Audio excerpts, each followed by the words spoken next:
네, 여러분 안녕하세요. 안녕하세요. 예, 오늘은 우리가 청지기 관련 연구 교과인 본교과의 사과, 예수님을 위한 예물들이란 제목으로 함께 리얼 교과 토의를 시작하도록 하겠습니다. 어, 기억절은 시편 116편 12절에서 14절입니다. 박서린 양 읽어주십시오. 내게 주신 모든 은혜를 내가 여호와께 무엇으로 보답할까? 내가 구원의 잔을 들고 여호와의 이름을 부르며 여호와의 모든 백성 앞에서 나는 나의 서원을 여호와께 갚으리로다. 감사합니다.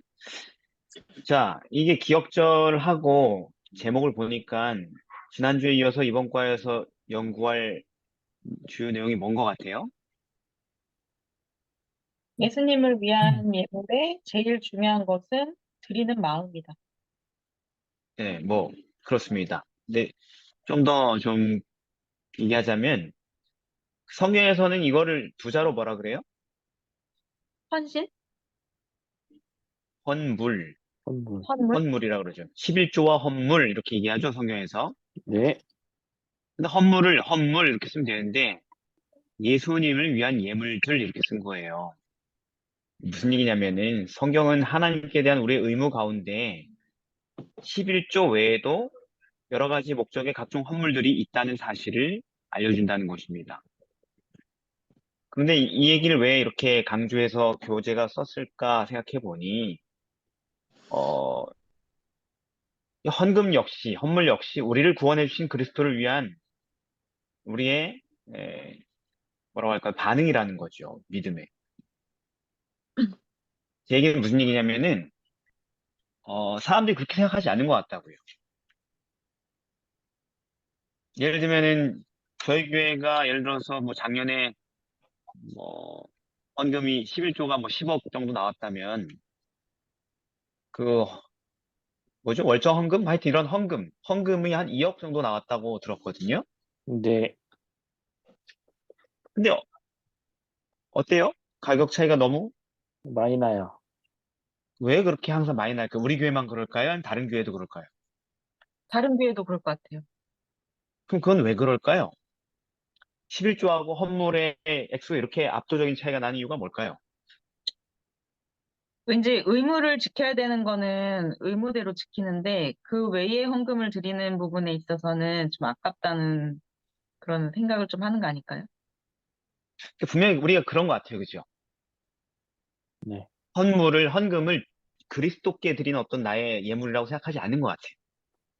그렇죠. 오늘날 수많은 성도들의 마음이, 우리의 마음이 11조는 뭐 안 내면 죽는 줄 알고 막 내는 복 뭐 그런, 받으려고. 예, 그런 게 있는데, 헌금은 대충 하면 되는 예수님하고 뭐 별로 이렇게 나하고 관계되지 않는 것으로 여기는 그런 마음이 있는 것 같아요. 잘못된 어떤 세계관, 사고방식이 자리 잡았다는 거예요. 이렇게 된 것은 본 교과는 이제 그걸 철저하게 가르치고 있지만, 목회자들이 별로 헌금 얘기를 안 한다는 얘기죠, 단상에서. 그렇죠. 헌금을 뭐 강요할 필요는 없지만 교육도 안 한다는 얘기죠. 네, 1년 동안 헌금 설교 한번 할까 말까라는 거죠. 그러니까 무슨 얘기냐면 헌금이 어떤 가치가 있고 의미가 있는지를 배우지 않고 살았던 것입니다. 수많은 사람들이. 네, 네. 그러니 그냥 이번 교과를 통해서 한번 우리가 한번 진하게 배워보도록 하겠습니다. 자, 네. 일요일입니다. 헌금의 동기. 자, 11조와 헌물이라고 했는데 11조에 들여진 각종 헌물들은 성경에서 왜 들여졌고 일단 이거부터 왜 들여졌습니까? 헌물이 뭐에 필요한 거예요, 도대체? 음, 신명기 28장에 보면은 여호와께 받았던 수많은 복에 대하여 감사하는 마음으로 드렸던 헌금들이 있는 것 같고, 네, 그리고 또 고린도 후서 8장 2절에서 5절에 보면은 극한 네. 가난을, 극한 가난 때문에 풍성한 연보를 넘치게 하였다는 걸로 봐서 구제 때문에도 헌금을 했던 것 같아요. 네, 감사합니다. 사실 헌금에 관련된 성경절이 수백 철이 넘어가지고 아, 이거 다 써야 되나 하다가 못하겠다 하고 그냥 생략해버렸습니다. 여러분, 구약 성경을 차근차근 읽으면 헌금 드린 얘기밖에 없어요, 성경이. 전부 다. 음, 우리 시각을 바꿔서 성경을 다시 읽어보면은 모든 이야기는 헌금 드린 얘기예요, 거의. 그러니까 그거 다 인용을 못 하겠고요. 엘렌 화이트는 이렇게 요약했습니다. 모든 만물이 당신으로부터 나온다는 사실을 인정한 표시로서 여호와께서는 당신이 내려주시는 것 중에 한 부분을 당신께 대한 예배를 유지하기 위하여 11조와 헌물로 드리도록 지시하셨다. 이게 요약이에요. 예배를 유지하기 위하여서 11조 헌물을 드리게 했다. 근데 11조 우리가 저번에 했잖아요. 11조는 인적 자원에 투자되는 거죠. 예배와 복음을 유지하기 위한. 네. 그러면 헌물은 뭐에 투자가 되는 걸겠습니까? 지출 용도가. 음, 뭐 공적 자원? 물적 자원인 거죠. 물적 자원. 자, 예배 드리려면 뭐 필요해요? 예배를 인도할 사역자가 필요하죠? 네. 사역자만 있으면 아무 데서나 다 예배 드려요? 아니요. 아니요. 자, 여러분, 장소. 이번 안식일은 청량리역 광장에서 모이겠습니다. 이렇게 해가지고 모이나요? 아니요. 각자 돗자리 갖고 오세요 하면서. 음, 참고로 영하 15도까지 떨어진다고 하니까 핫팩 다들 개인적으로 잘 준비해 오시고요. 이렇게 예배 드리나요, 우리가? 교회에서 드리죠, 보통. 장소. 교회 예, 장소. 물적 자원, 뭐 장소만 있어야 되나요? 장소는 뭐 있으면 딱 저절로 따뜻해집니까? 아니요. 의자. 난방비, 전기세. 이해되시죠? 무슨 말인지. 헌물이 뭔지 아시겠죠? 네. 그렇게 이해하시면 되겠습니다. 11조는 인적 자원에 지출이 되고 각종 헌물들은 수많은 물적 자원들을 위하여서 지출이 된다라는 거. 그래서 뭐뿐만 아니라 예를 들어서 이제 성막이 뭘로 세워졌어요? 11조로 세워졌습니까? 무쇠 성막이? 아니요, 그냥 아니요. 자원하고 허물. 그러니까 그게 헌물이에요. 헌물입니다. 그걸 세워줬죠. 네. 한번 세워놓으면 영원히 그냥 영구히 잘 갑니까? 아니요. 또 그지. 필요할 때 수리하고 교체해야 되죠? 네. 네. 그 비용. 그죠? 네. 그런 것들이 헌물이다. 또 하나의 헌물은 좀 더 첨언해서 얘기할 것은 뭐냐면 가난한 사람들을 돕기 위한 헌물이 있었다. 그래서 하나님께서 이런 헌물들을 수백 군데에서 일일이 명시를 해줬어요. 이렇게 드려라, 저렇게 드려라, 이렇게 드려라. 그래서 두 가지를 요약하면 하나님의 사업을 유지하고 가난한 사람들의 필요를 공급하는 그 양면에 있어서 헌물들을 드리도록 하셨다는 것입니다. 성경에서. 그죠? 네. 이게 헌물이에요, 여러분. 여러분이 교회에서 누리는 혜택을 위하여 드리는 모든 자금들, 헌물이고요. 여러분들이 가난한 자를 돕기 위해 쓰는 모든 기금이 뭐라고요? 헌물입니다. 자, 그런데 그 금액보다 동기가 중요한 이유가 뭘까요? 음, 고린도전서 13장 3절에 보면 네. 내가 내게 있는 모든 것으로 구제하고 내 몸을 불사르게 내어줄지라도 사랑이 없으면 내게 아무 유익이 없느니라. 그러니까 네. 마음에 어떠한 마음으로 하느냐는 되게 중요한 것 같아요. 근데 그리고 교회가 금액을 더 중시해요? 동기를 더 중시해요? 금액? 아, 우리 엄청 돈 중시하잖아요. 작년에 얼마 들어왔다. 뭐 이런 거요. 그죠?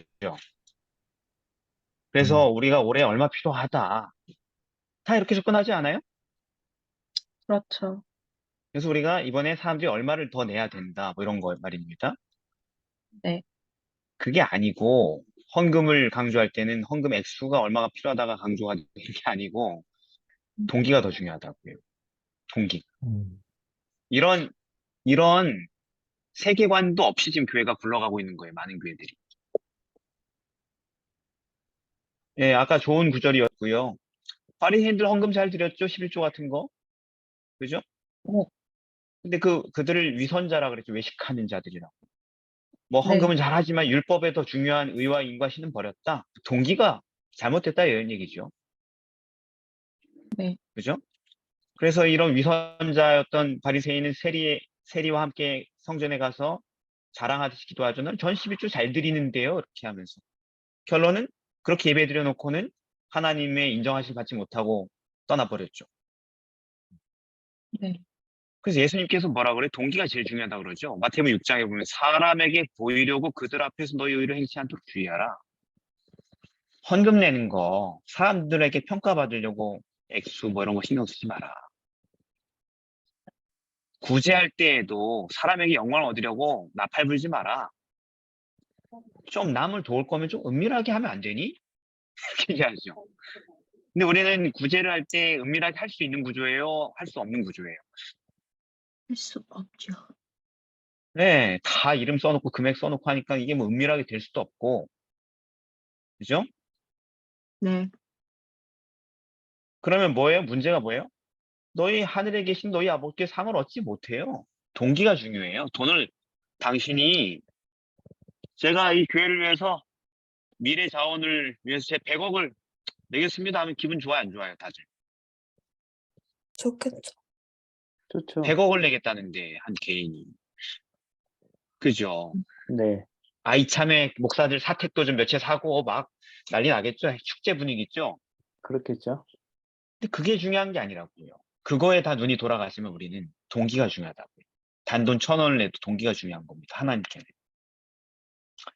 아나니아와 삽비라가 헌금 많이 냈어요? 조금 냈어요? 많이 냈어요. 많이 봤어요. 헌금 많이 냈죠. 땅을 팔아서 완전히 환전해가지고 냈는데 일부는 감추고 일부는 드렸으니 드린 것도 얼마나 크겠어요. 네. 근데 아나니아 삽비라 어떻게 됐어요? 죽었어요. 들었어요. 동기가 삐꼬아지면은 동기가 이상하면은요 돈 내고도 죽어요. 동기가 중요하다고요, 여러분. 우리도 헌금 내는데 매주 습관적으로 우리도 그렇죠. 우리의 자신의 동기를 살피지 않죠. 그렇죠. 예, 우리가 배울 수 있어요. 아, 그렇구나. 동기가 중요하구나. 음. 그래서 우리의 행동을 판정 짓는 것은 그 행위의 동기라는 것입니다. 사람들이 칭찬하고 찬양한다고 해서 하나님께서도 그걸 귀중히 여기신다고 생각하는 건 착각이에요. 예, 사람들이 무가치하게 여기는 것 중에 하나님께서 가치 있게 여기는 것들이 많아요. 자, 그러면은 지금 성도들이 뭐 동기 같은 거 생각 안 하고 그냥 기계적으로 드리고 있을 거 아니에요? 나름 자기 방식대로. 네. 그럼 올바른 동기로 이 헌물들이 잘 드릴 수 있도록 교회가 주의할 점이 뭘까요?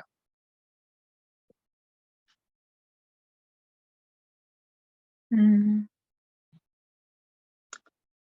일단은 그 마태복음 6장 31절, 34절처럼 먼저 네. 그의 나라와 그의 의를 구해야 합니다. 그러니까 헌금을 호소할 때는 금액의 크기보다 그 마음의 동기가 어떠해야 되는지를 잘 강조해 줘야겠죠. 네. 네, 네, 그러면 자원하는 사람들 마음. 마음에 감동이 있을까 없을까요? 있어요. 있죠. 그리고 뭐라고 할까요? 금액의 크기를 강조하면 어떤 마음이 들까요, 사람들이? 안 내고 싶은 쉽지 않지. 눈빛인 것 같아요. 부담이 오죠. 부담. 그 바보 방금 아니에요? 교회들이 되게? 그렇죠. 그것도 몰라요, 그죠? 사람 마음을 그렇게 몰라? 그죠? 그렇죠. 그렇죠. 왜 자유의 가치와 각 사람의 동기를 존중하지 않아서 바보같이 수입이 또 줄어드냐는 거예요. 항상 하는 짓이 금액을 강조하잖아요, 교회마다. 적당한 금액을 또 책정해 주는 것도 많이 하죠. 금액을 책정해 주는. 동기를 강조해야 된다고요. 액수에 대해서 말하지 말고 동기를 강조해야 된다고. 근데 자꾸 액수에 목을 맨단 말이에요. 그렇죠. 또 한 가지가 있습니다. 더 주의해야 될 게 있어요. 뭘까요? 비밀이 유지돼야 되는 것 같아요. 그게 자랑이 되지 않게. 제가- 그것도 중요한 거예요, 사실. 사람들이, 그러니까 교회가 본능적으로 생각을 합니다, 모든 교회가. 사람들, 헌금 낸 사람들 이름하고 금액을 써줘야 사람들이 더 많이 낼 거라고. 근데 그게 또 어느 정도 먹혀 들어가요, 실제로. 사람들은 평가받으면 또 어쩔 수 없이 열심히 해요. 최소한 만큼. 그리고 또 자랑도 되고요. 헌금 많이 냈는데 누구 X 옆에 순서지에 나오면 더 우쭐해지죠, 그죠? 압도적 금액이군 이러면서 이렇게. 제가 그런 거 공부를 주의해야 하면서- 됩니다. 네. 네. 제가 공부를 하면서 찾은 글 중에 이런 말이 있더라고요.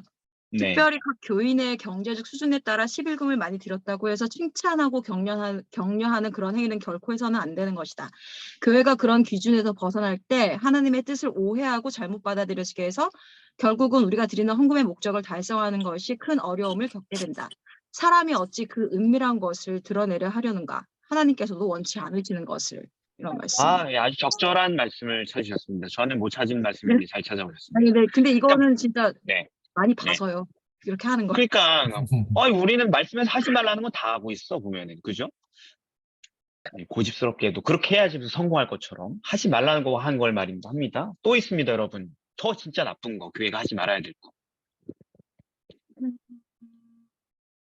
그건 뭐냐면 이거예요. 고린도후서 8장 12절. 할 마음만 있으면 있는 대로 받으실 터이요. 그냥 있는 대로 받으셔요. 없는 것은 받지 않으셔요. 7절, 9장 7절. 각각 그 마음에 정한 대로 할 것이요. 인색함으로나 억지로 하지 말지니 하나님은 즐겨내는 자를 사랑하신다. 자, 이게 무슨 얘기냐면 강요하지 말라고요, 제발. 헌금 좀. 교회가 헌금을 강요함으로 사람들을 굳게 해요. 자원하는 마음을 다 망가뜨려 버려요. 하나님의 사업이 돈이 필요해도 강요하는 헌금으로는 추진되면 안 되는 거예요. 왠 줄 알아요? 하나님께서는 그런 헌금은 받지 않으셔요. 우리는 헌금 이만큼 걷었는데요, 강요해가지고. 네, 그 돈은 마귀에게 바친 거예요. 헌금 강조하고 막 그렇게 사람 전화해가 쪼아가지고 전년 대비 몇 %를 올렸습니다. 그거 다 마귀에게 간 거라고, 여러분. 그런 예물은 악마에게 주어진 거라고요. 왜 모를까, 그거를. 여전히 금액을 더 중요하게 여기니까 그러겠죠. 하나님께서는 이 문제를 완전히 백성들에게 맡겼습니다. 100% 각 사람에게 자율로 맡겨줘야 되는 거예요. 예. 목사들이 특별히 어떤 사람들에게 헌금을 강요해서는 안 됩니다. 또는 생각만큼 안 낸다고 비난하고 그러면 안 됩니다. 그러면 교회가 어떻게 되겠습니까? 그건 당신이 상관할 바가 아니고. 그죠? 네. 하나님의 백성들이 자원해서 드리는 헌금을 바쳐야 되는 겁니다. 그래서 교회 증언 1권에 사람이 많이 드리느냐 적게 드리냐 하는 것은 그 책임이 오로지 각 개인에게 맡겨져야 한다. 저 사람들 안 낼 건데요? 네, 당신이 상관할 바 아닙니다. 하나님의 백성들에게 품성을 개발할 시간을 주라. 아멘. 자원하여서. 그죠? 세상에 많은 사람들이 교회를 보고 혐오감을 느끼죠. 그거에 대해서 교회 증언 4권 이렇게 얘기합니다. 많은 사람들은 불일치와 오류들과 교회 배도, 축제, 전시회, 추첨 행사 및 교회를 위한 헌금을 강요하는 수많은 일들로 인해 혐오감을 느끼고 있다. 혐오스럽죠, 그죠? 네. 혐오스러운지 몰라요, 이런 일을 진행하는 사람들은. 자기가 얼마나 혐오스러운 일을 하는지 몰라요. 되게 잘하고 있는 줄 알아요. 예.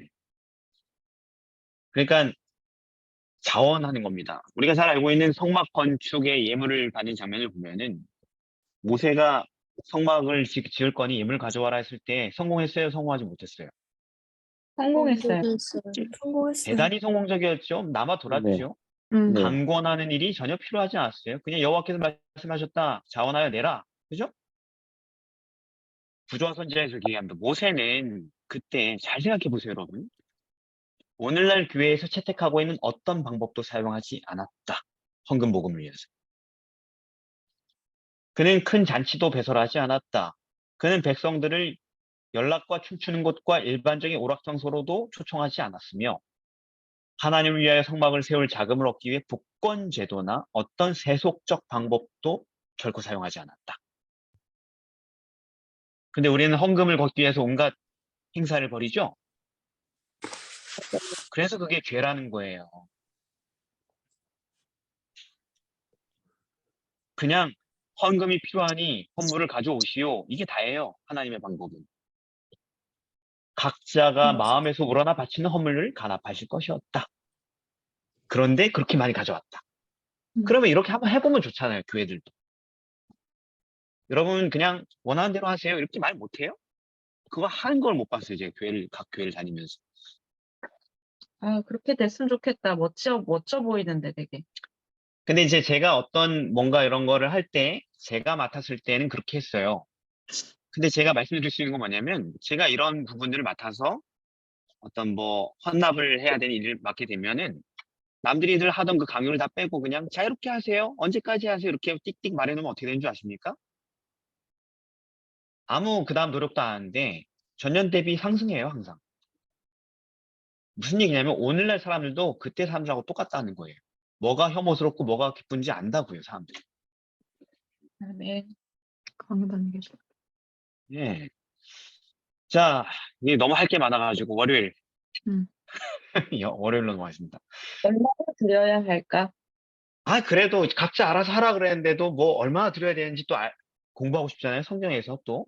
그죠? 그래야지 네. 뭔가 기준을 잡을 수 있을 것 같고. 네. 자, 11조는 딱 지정이 됐는데, 주님께서. 그런 지시가 없는 각종 헌물은 얼마나 드리는 게 적절할까? 이런 생각 하실 거잖아요. 그죠? 네. 뭐 네. 얼마나 드리면 될 것 같습니다. 헌물은. 11조는 10분의 1이고, 헌물은 얼마만큼 드리는 게 맞을 것 같아요? 또 10분의 1만큼. 아니, 왜요? 주신 복에 개인적으로 따라 그 생각하신다고? 힘대로. 자기가 드릴 수 있는 선에서 네. 드릴 수 있는 만큼. 그게 어느 정도인지 우리가 함께 찾아보고자 하는 이런 민감한 토의를 하고 있는 거죠. 또 다른 분 안 계세요? 10분의 1은 작다. 10분의 5 정도 드려야 되지 않느냐? 뭐 이런 얘기는 없구나. 주신 복을 그죠? 따라 받은 은혜가 클수록. 네네. 성경에 써 있죠. 네. 여호와의 주신 복을 따라 그 힘대로 드려라. 우리 서린이가 얘기한 것처럼 신명기 16장 17절, 누가복음 12장 48절, 많이 받은 자에게는 많이 달라 할 것이니라. 비율이군요. 그죠? 이것도 11조와 비슷한 네. 맥락이군요. 마태복음 10장 8절은 거저 받았으니 거저 주어라. 아까워하지 마라. 너도 그냥 거저 받지 않았냐? 그 다음에 자, 좀 그러면 최소한 내면 되겠네? 라고 생각하지만 그렇지 않은 사례가 너무 많습니다. 고린도후서 8장을 보면은 고린도 후서에 뭐라고 써 있냐면은 연보에 대한 얘기를 하면서 저희가 힘대로 할 뿐만 아니라 힘대로 하라고 돼 있는데 성경에는 힘에 지나도록 자원하여 연보를 드렸다. 이렇게 써 있어요. 힘에 지나도록 너무 사랑이 열렬해가지고 무리해서 그 이상도 드려도 된다는 얘기예요. 자유라는 거죠. 왜 그렇게 할 수 있냐면 10편 116편을 읽은 말씀에 써 있죠. 여호와께서 내게 주신 모든 은혜를 내가 뭘로 보답할꼬? 이 마음이기 때문에 그런 거예요. 야, 뭘로 보답하지? 어떻게 하면 들뜯기지? 이게 보통 인간의 마음인데 뭘로 보답하지? 뭘 다 드리지? 막 이렇게 된다는 거죠.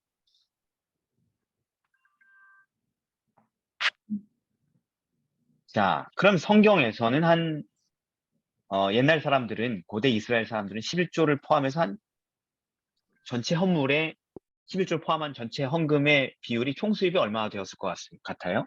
성경을 쭉 읽어보니까. 11조를 포함해서요? 네. 포함해서 10분의 2.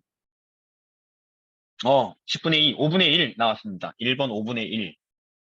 또 다른 분들은.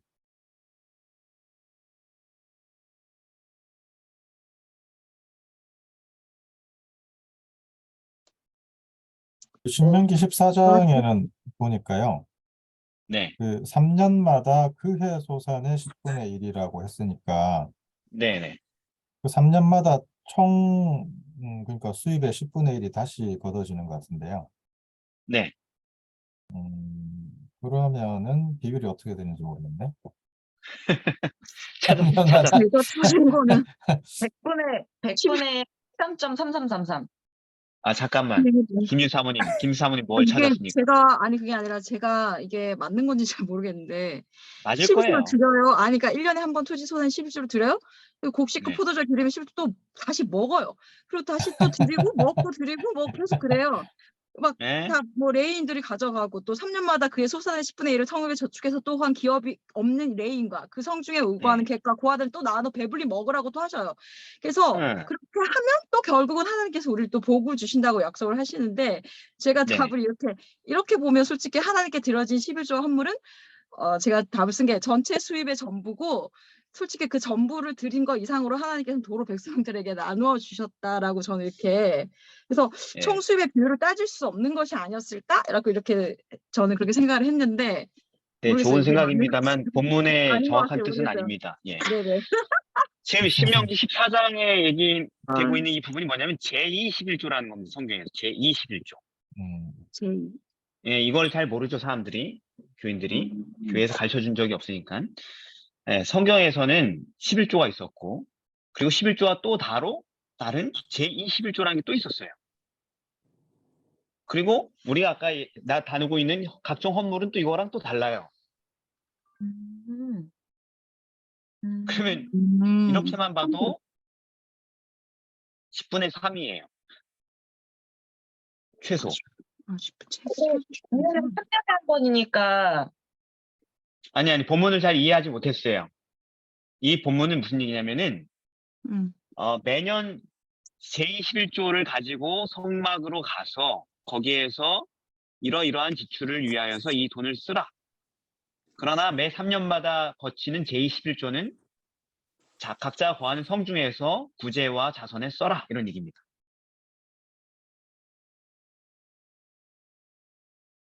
이해되세요? 무슨 얘기인지? 제21조가 매년 쓰는 용처와 그리고 제3년에 쓰는 용처가 구별되어 있다는 얘기예요. 목사님 그러면 예. 그냥 10분의 2, 그러니까 5분의 1 아닌가요? 누구시지? 안서진 집사님? 왜 10분의 3인가요? 이게 우리는 이거 각자 우리가 자율로 정하면 되는데 성경에서 어떻게 들었는지를 살펴보는 거예요. 그러면 우리가 뭔가를 잡기가 편하니까. 지금 우리가 세 가지 개념이 나왔어요. 첫 번째 11조. 그죠? 두 번째 헌물이죠.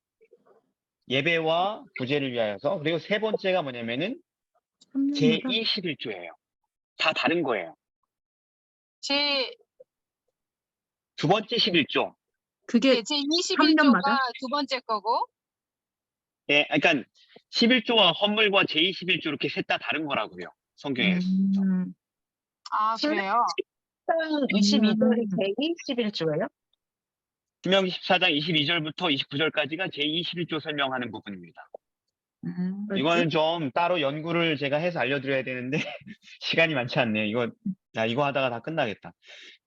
아무튼 제가 연구를 완벽하게 다 끝내놓은 분야이기 때문에 이거는 뭐 명확합니다. 그러니까 제21조라는 게 존재했는데 오늘날 교회 안에서는 잊혀진 제도예요. 아, 예언의 신도 제 21조 나와요, 목사님. 그렇죠. 예언의 네. 신을 안 읽으니까 또 이런 걸 발견할 수가 없죠. 그래서 근데 이렇게 얘기하면 예. 제 21조 안에 저는 그 헌물이 들어간 걸로 이제껏은 생각을 하고 네, 있었거든요. 그렇게 가르치는 사람들이 있었기 때문이죠. 목사님들 중에서. 그런데 그건 오해였어요. 해석상의 오류입니다. 아, 그래요? 네, 아닙니다. 그게 아니에요. 구별되는 겁니다. 네, 특별 기금이에요. 제21조는 목적이 분명한 겁니다. 11조만큼. 그래서 엘렌 화이트도 이렇게 얘기를 하죠.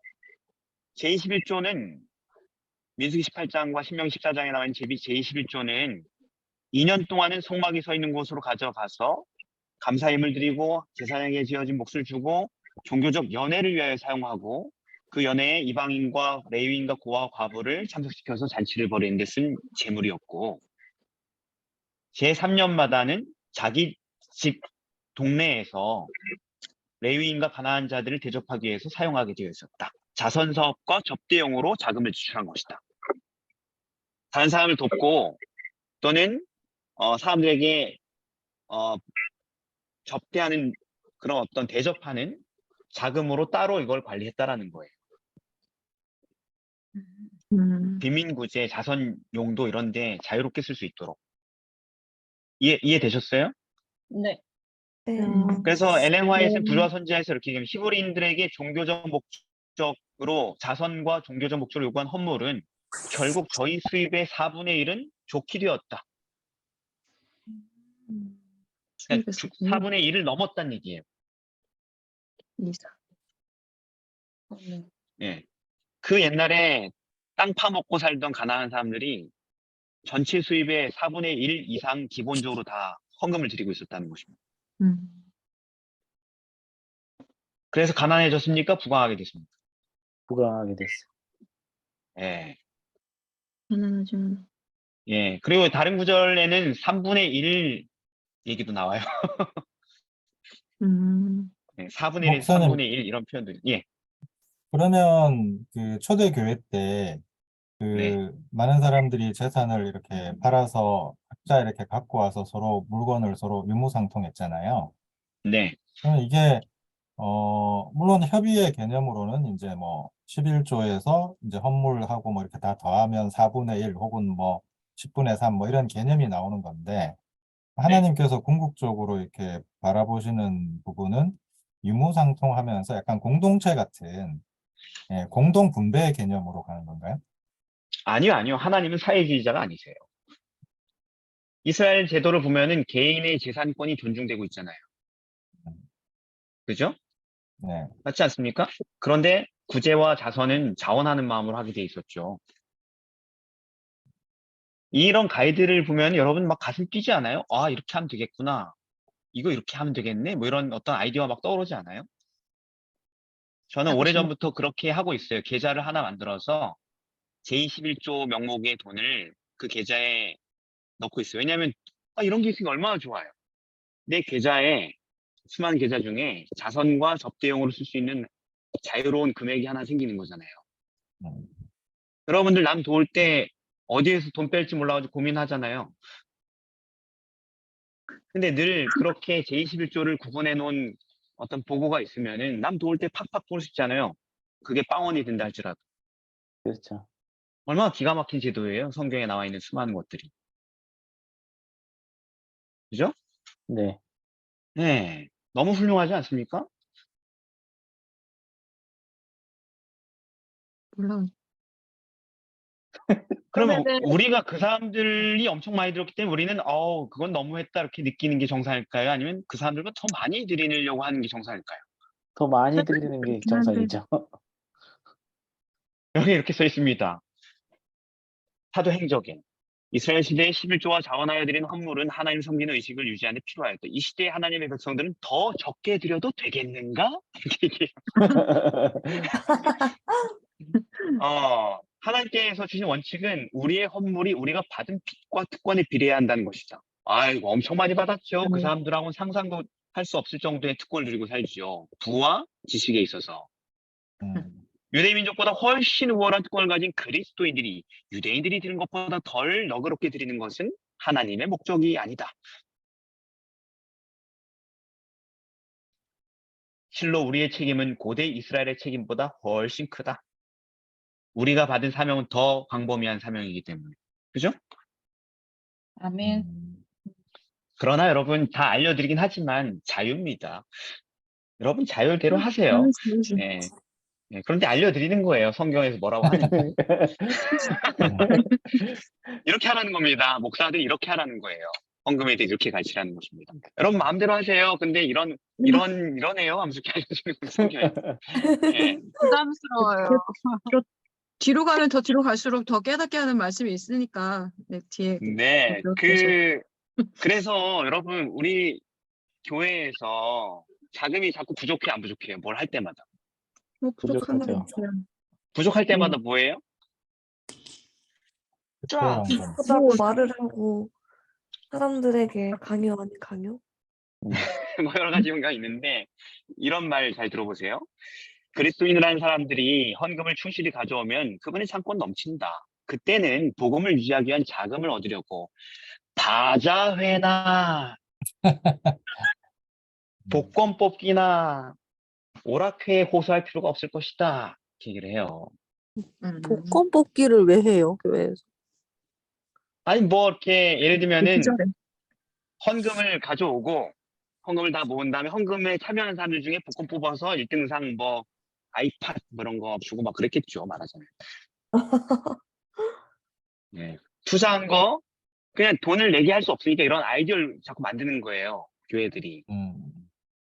여러분, 여기 헌금도 내고, 재수 좋으면은 상도 받아가고, 뭐 이런 식으로 했다는 겁니다, 그 당시에도. 그런데 어때요? 오늘 하는 거랑 똑같죠, 그죠? 네. 똑같아요. 제발 좀 하지 말라고 성경에서 얘기하는 것입니다. 저희 교회에서 바자회가 없어졌죠. 이거를 어떤 분이 말씀을 받아들여서 바자회가 사라졌죠. 그전엔 되게 열심히 이걸 했다고 하더라고요. 그러니까 성도들이 알면은 무슨 이치인지 알면 다 따를 수 있어요. 그걸 뭐 싸우고 자시고 할 필요도 없는 것입니다. 그렇죠. 네. 그 다음에 하나님의 사업을 위한 필요를 교회 앞에 제시하고 교인들이 너그럽게 되도록 교육시켜야 할 엄숙한 책임은 누구에게 놓여 있을까요? 목회자? 네, 목사들에게 놓여 있다. 사도행전. 목사는 그저 거치는 헌금만 가지고 예산 편성에 사업하는 사람들이 아니고 복음 사업에 필요가 발생하면 중요한 그 필요를 위해서 얼마의 액수가 더 필요하게 되었으니 여러분들의 자원한 헌금을 지어주시길 바랍니다라고 얘기할 수 있는 사람이 돼야 된다는 거예요.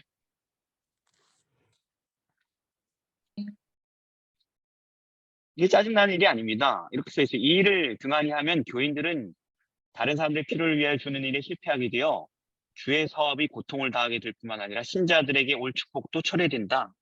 피해를 당하는, 교육이 없어서 피해를 당하는 결국 교인들이에요. 네. 그래서 교인들의 믿음이 절약되었고 마음이 옹졸해졌고 하나님의 사업에 아무 열정도 없게 된 오늘날 시대가 된 거죠. 그죠? 네네. 네. 아유, 할 게 너무 많아서 넘어가겠습니다. 화요일. 네. 헌금과 예배. 각종 헌물은 대체로 언제 드려졌어요? 성경에서 보면은. 예배. 예배 어떻게 전에? 아세요? 네? 예배 뭐 무교절, 7.7절, 초막절 뭐 때가 다 예배 네, 드리러 가. 감사합니다. 그렇죠. 신명기 16장 16절에 보니까 절기 때 성소에서 하나님께 보일 때 공수로 보이지 말라 이렇게 써요. 예물을 가지고 오라는 얘기죠. 빈손으로 오지 말라. 그죠? 네. 네. 왜 그랬어요? 거기 가니까 예배 드리러 가니까 예배 드릴 때 그걸 전달했죠. 그런데 단지 예배 드리러 가는 그런 실용적인 목적 때문에 가는 김에 처리하고 온다 이런 얘기가 아니고. 아니라는 겁니다. 왜 그래요? 왜 헌물은 예배 때 드리는 게 정상입니까?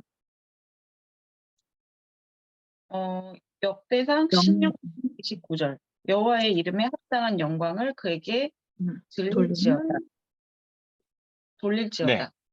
그러니까는 항상 예물을 가지고 그 앞에 들어갈지어다.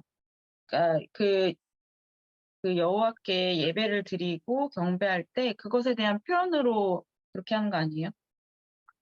그렇죠. 여기 보면은 시편 96편에 보면은 합당한 영광을 그에게 돌려라. 예물을 가지고 들어가라. 아름답고 거룩한 것으로 여호와께 경배할지어다. 예물을 드리는 행위 자체가 경배예요. 자꾸 우리는 예배 때 헌금을 드린다 이렇게 생각하지만 사실은 헌금을 드리는 행위 자체가 예배라는 것입니다. 성경에서는. 시편 116편 17절에서도 내가 주님께 감사의 제물을 드리고 여호와의 이름을 부르리이다 이렇게 써 있어요. 여호와의 이름을 부른다는 얘기가 뭐예요? 그게 성경에서 예배 드린다는 얘기입니다. 공적 예배를 여호와의 이름을 부른다라고 표현해요. 구약 성경에서는 창세기 4장 26절, 12장 8절, 13장 4절에 계속 반복되는 표현인데 여호와 이름을 불렀더라. 제단을 쌓고 예배 드렸다는 얘기예요. 근데 예배 드릴 때 뭘 한다고요? 감사의 제물을 드린다고요. 이게 예배라고요. 예배의 중요한 부분이라는 것입니다. 여러분 예배를 드린다 그러죠? 네. 예배 드린다는 얘기 뭐예요? 예배 드린다란 말은 자주 쓰지만 예배 드린다 할 때 뭘 드린다는 거지? 헌금.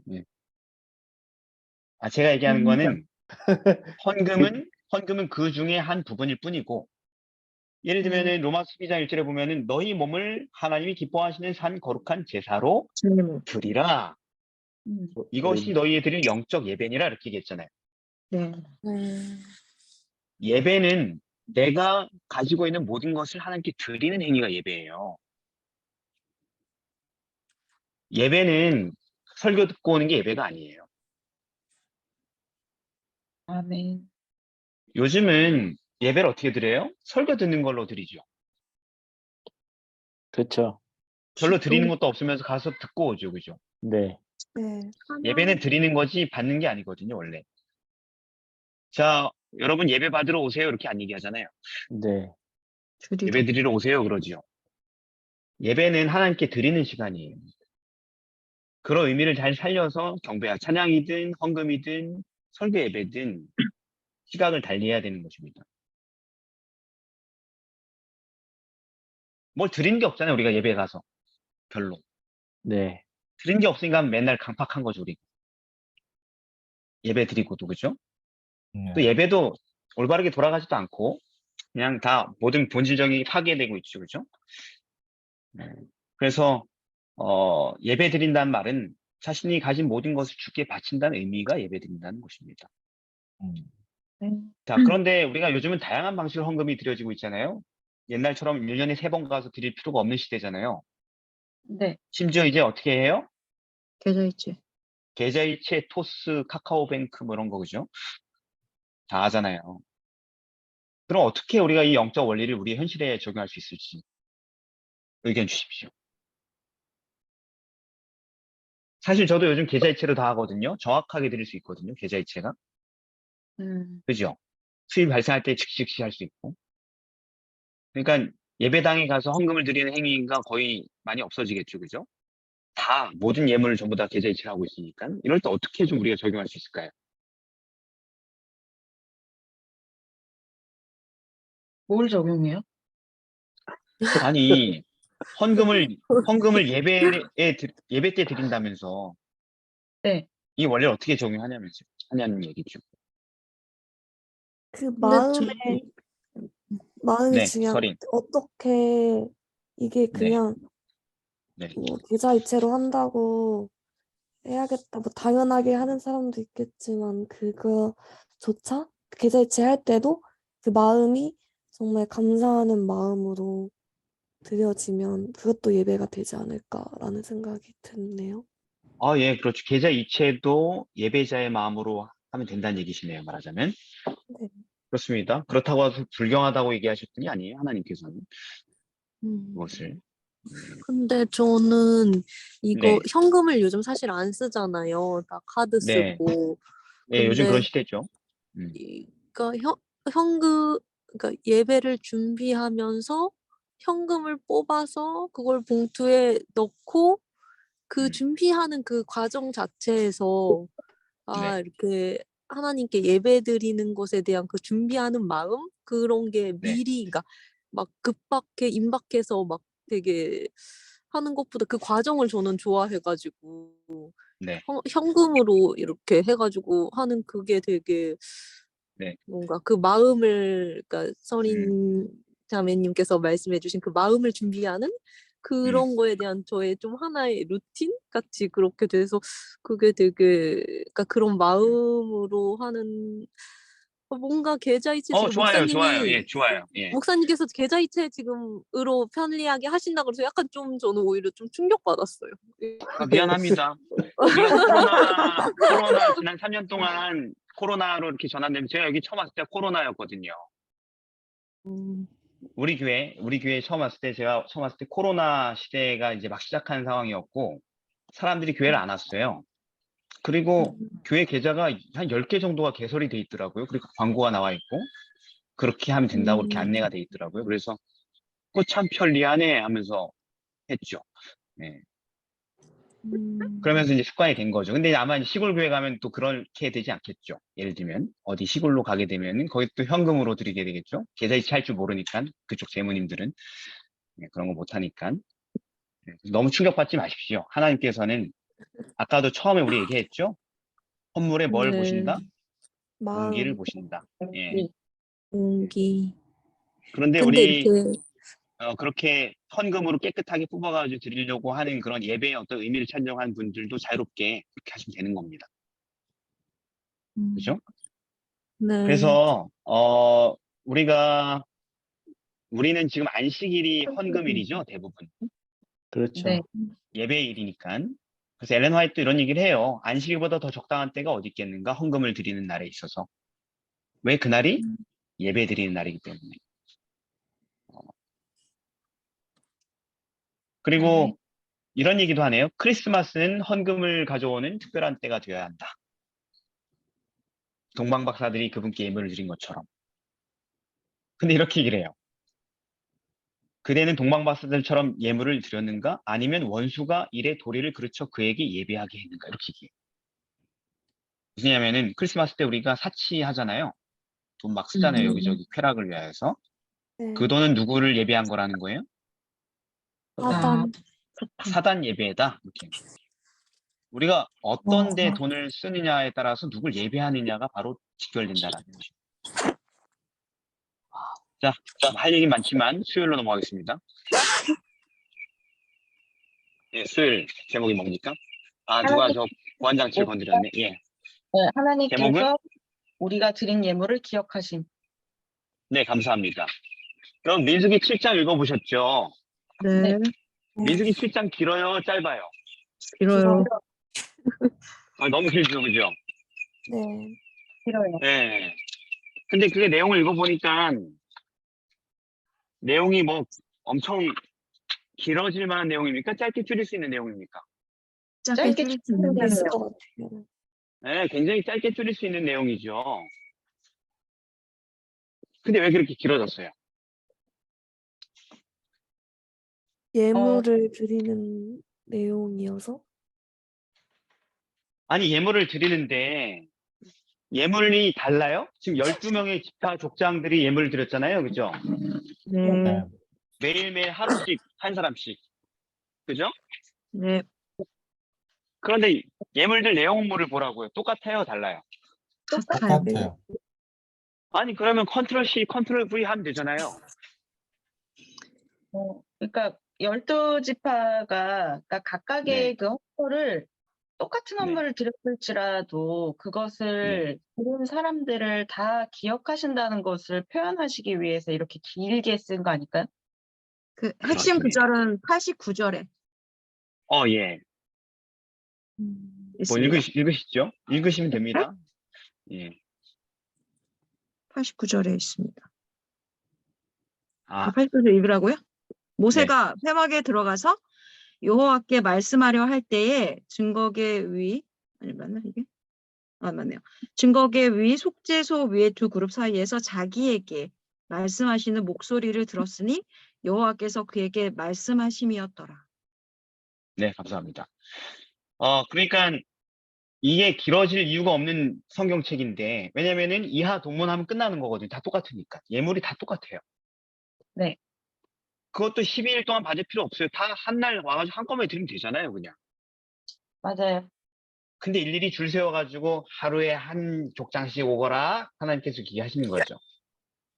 왜냐면 자원하는 예물들을 일일이 기념하시기 위해서 그렇게 길어진 겁니다. 우리는 지루하죠. 왜 이렇게 길어? 똑같은 얘기를 또 반복. 이름만 다르고 다 똑같네? 근데 누구에겐 지루하지 않아요? 하나님. 하나님께는 지루하지 않아요. 그런 특별하고 기쁜 자원한 예물은 말이죠. 자, 왜 그런지 알겠죠? 그분께서 기념하신 예물은 어떤 종류의 것입니까?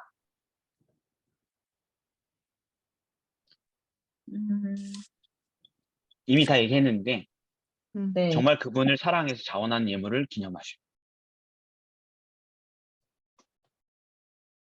이런 진리가 반복되고 있죠, 성경에서. 어디 사례들이 있으면 한번 얘기해 볼까요?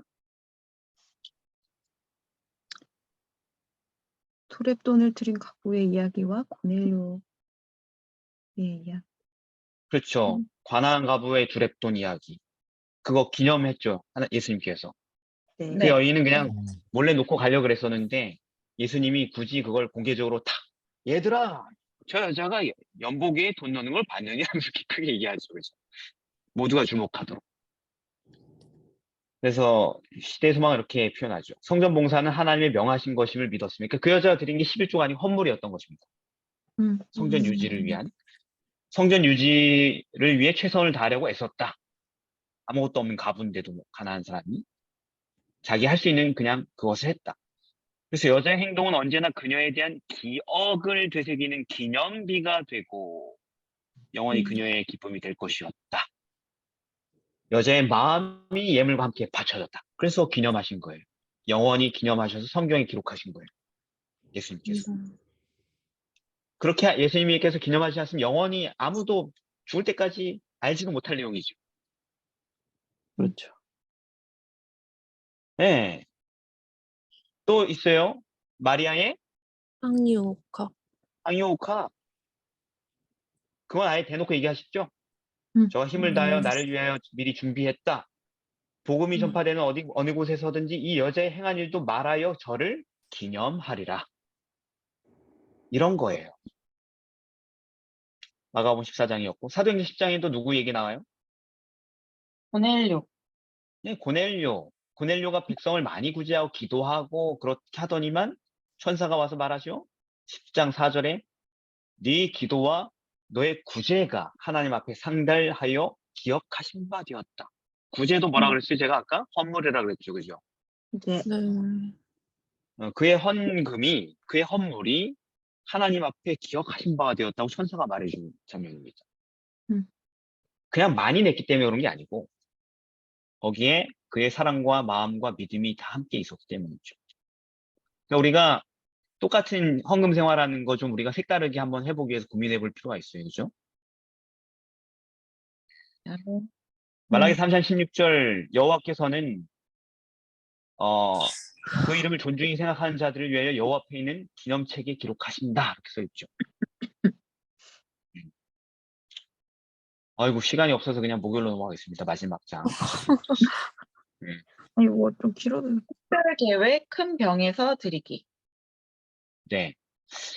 통상적인 11조와 헌물 또는 뭐 제21조로 구별되지 않은 한 3분의 1에 포함되지 않은 한 3분의 2에 포함되는 우리의 소유 가운데 매우 큰 부분을 하나님께 예물로 드릴 일이 있다면 어떤 경우들이 있을까요? 네, 조수인 기사님. 건축헌금? 그렇죠. 건축헌금. 그죠? 건축헌금이 옛날에도 힘들었는데 지금 더 힘들어졌죠. 서울에서 교회 하나 지으려면 100억 있어야 되니 참 어려운 일이죠. 그죠? 100억이 무슨 동네 강아지 이름도 아니고. 자, 그런데 또 뭐가 있을까요? 그렇게 갑자기 큰 금액의 어떤 헌금이 필요할 때. 특별 구제 사업 이런 거 생기면 또 할 수 있지 않을까요? 그렇죠. 특별 구제 사업이 되는데 평소에 구제 사업은 특별 구제 헌금이라도 내가 가진 조금을 십시일반 모아가지고 하는 구제 사업이지만 그 이상의 어떤 큰 재난이 닥칠 경우도 있죠. 그죠? 그럴 때는 크게 도와주지 않으면은 아무 성과가 없는 그런 경우도 있을 텐데 그럴 때 큰 부분을 드려야 될 수도 있습니다. 또 어떤 게 있을까요? 자, 거기까지 하겠습니다. 그러면 성경에는 어떤 사례들이 있었을까요? 이미 나온 것 중에도 포함되어 있는데. 상유옥합 깬 거. 그렇죠. 그게 얼마짜리였다고요? 나드 한근. 그러니까 300데나리온 이상에 팔 수 있다고 써 있으니까 노동자의 1년치 급여를 한꺼번에 낸 거죠, 말하자면. 그럼 뭐 요즘 노동자로 치면은 1년이면은 10만 원, 한 몇 천만 원 되겠네요. 그죠? 네. 물가도 오르고 그랬으니까 한 3천만 원 정도 하겠네요. 3천만 원 헌금하기 쉽지 않잖아요, 가난한 사람이. 네. 예. 그게 전 재산인데 평생 모아놓은 저축 계좌 금액이 3천만 원인데 그걸 통째로 다 비운 거죠, 말하자면. 제로에서 다시 시작하는 거죠, 말하자면. 그리고 또 뭐가 있을까요? 그렇게 크게 하나님께 헌금으로 드리는. 바나바가 밭을 팔았어요. 그렇죠. 사도행전 4장에 보면은 우리가 잘 아는 바나바가 처음 등장하는 장면인데 그가 자기가 갖고 있던 밭을 다 팔아서 그걸 사도들에게 그냥 다 줘버렸죠. 이거는 뭐였어요? 자기도 전업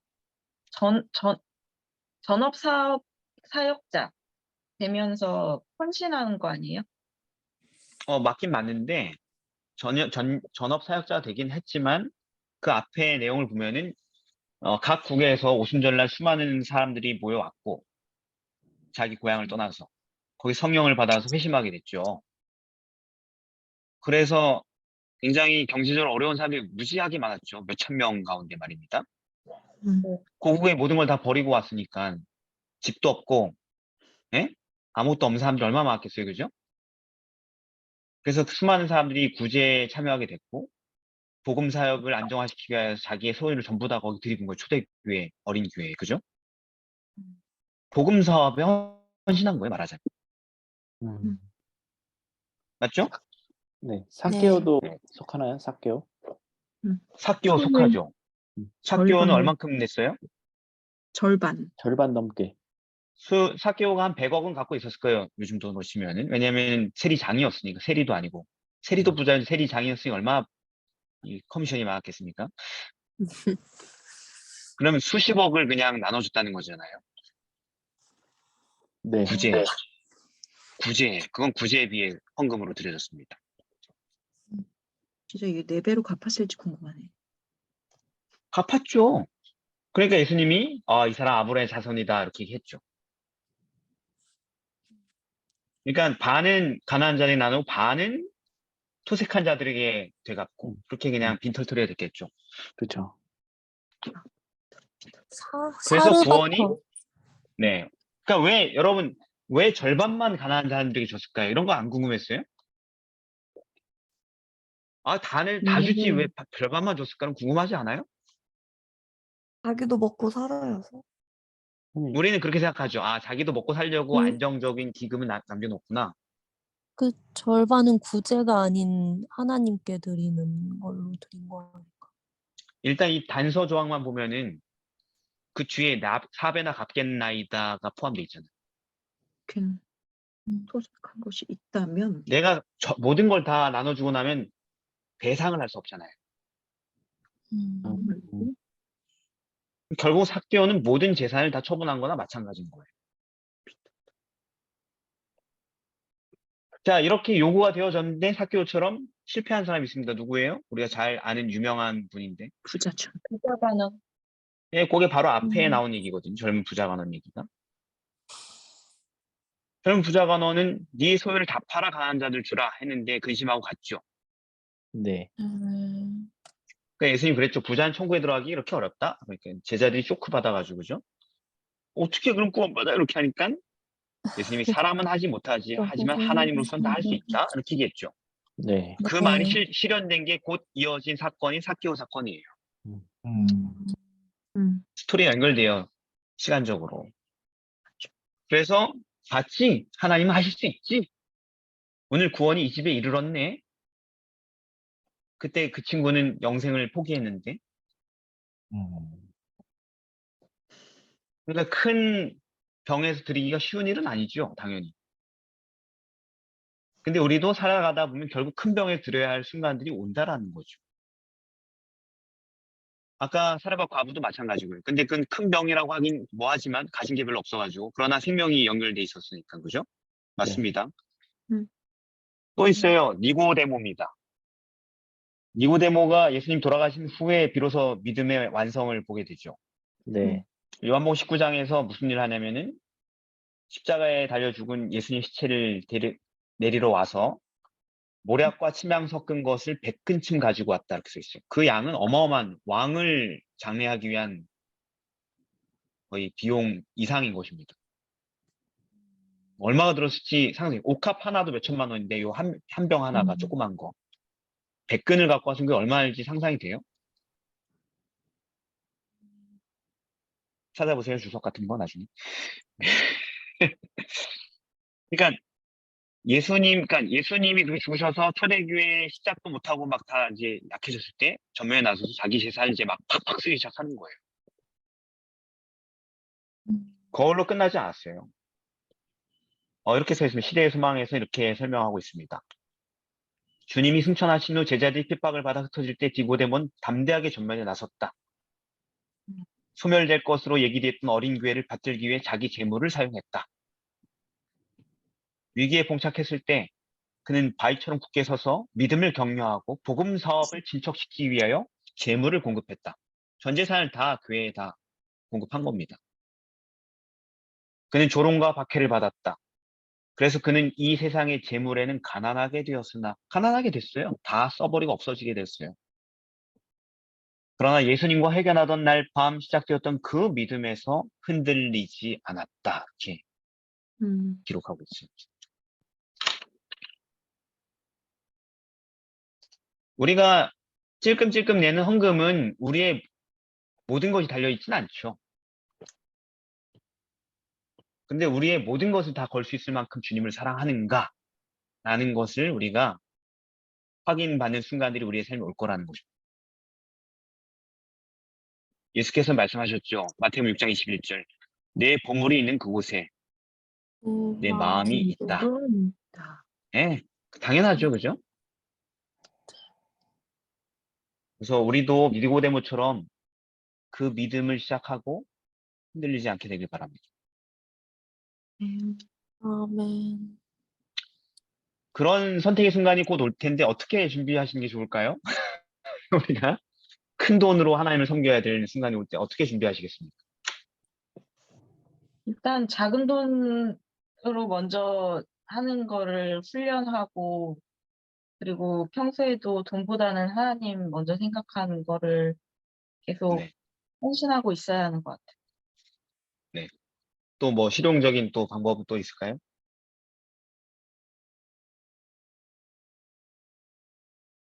네, 목사님, 누구시? 4분의 예, 1씩, 네, 4분의 1씩 드리고, 네, 먹고 쓰고, 애들 네. 교육시키고, 이러고, 맞아요. 큰 돈이 남을까요? 큰 돈이 있을까요? 예, 그러니까 우리 사람은 그렇게 계산하지만 하나님의 계산법은 다르다는 거죠. 이렇게 써 있습니다. 아까 우리가 얼마나 드려야 될까 해서 그 얘기를 했죠? 네, 여기 이렇게 써 있습니다. 백성들에게 그처럼 무거운 부담을 지우게 되면 그들이 빈곤에 빠질 것이라고 생각할지 모르나. 이 얘기시죠? 뭐 빈곤까지는 아닌데, 그와 반대로 이 규칙들을 충실히 준수하는 것은 그들이 번영하는 조건 중 하나였다. 하나님께서는 순종의 조건으로 백성들에게 다음과 같은 약속을 하셨다. 내가 너희를 위하여 황충을 금하여 너희 토지 소산을 멸하지 않게 하여 너희 밭의 포도나무의 과실로 기한 전에 떨어지지 않게 하리니 너희 땅이 아름다워짐으로 열방이 너희를 복되다 하리라. 만군의 여호와의 말이니라. 결국 이게 믿음의 영역이라는 거죠. 계산의 영역이 아니고 아멘. 우리 보물이 있는 곳에 우리 마음도 있는 것이 이제 언젠간 드러나겠죠?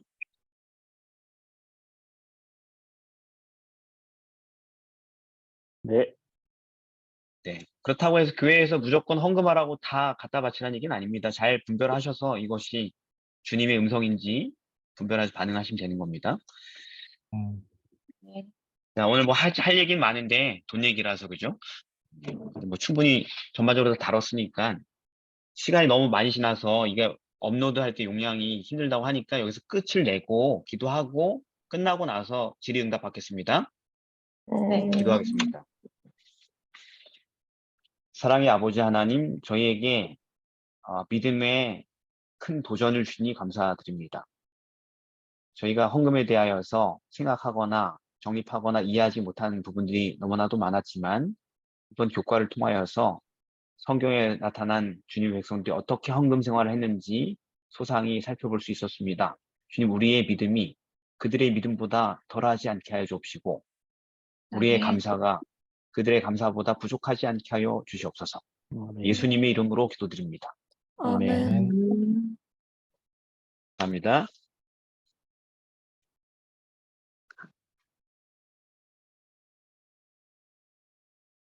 빨리 맞추셔야죠.